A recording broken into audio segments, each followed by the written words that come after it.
Hello YouTube family, તો આપણે પહોંચી ગયા છીએ વાડી. અને વાડી આપણે શું કામ આવ્યા છીએ ખબર છે?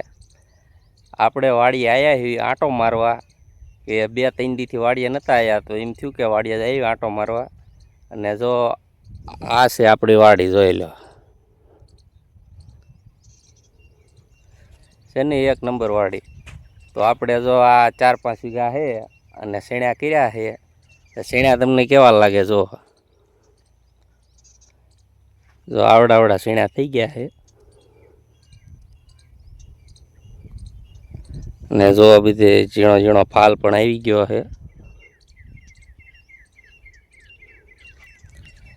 અમારા ઉપા પાણી વાળવા આવ્યા હતા અને અત્યારે ઘરે ગયા. મને કે વાડી આંટો મારતો હોય, તો આપણે જો વાડી આંટો મારવા આવ્યા છે. ને જો જોરદાર શેણા જમાયા છે ને. તો મિત્રો કહેવાય છે મહેનતનું ફળ મીઠું હોય. મહેનત કરો ને તો તમને મળશે જ તે. આ રાત દી મહેનત કરવી ને, તારે જો આવા લીલા કસમ શેણા થઈ ગયા છે. જો તો શેણા કેવા લાગ્યા ને તમારે શેણા કેવા છે તો કોમેન્ટ કરીને જણાવજો. શેણા તો અત્યારે જો બધાને કે સારા દેશે, મહેનત કરીને ફળ સારું મળે. તો આવા કંઈક શેણા છે, જોઈ લો. તો અંદર તો કાંઈ જવાય એવું છે નહીં.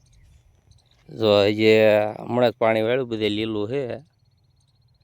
એટલે આપણે શેઠે ઊભા રહીને તો આપણે જો વાડી બતાવી દીધી. તો વાડીએ તો આંટો મારવા આવવું પડે, કારણ કે અહીંયા રોજડા બહુ આવે. જો આ બાજુ ઝટકાનો વાયર પણ ફિટ કરેલો છે. તો ઝટકો ન મૂકી તો રોજડા થવા દે, કાંઈ ન થવા દે. તો બસ આપણે આટલું જ તે આજ. અને હવે આપણે જઈએ ઘરે. Bye bye.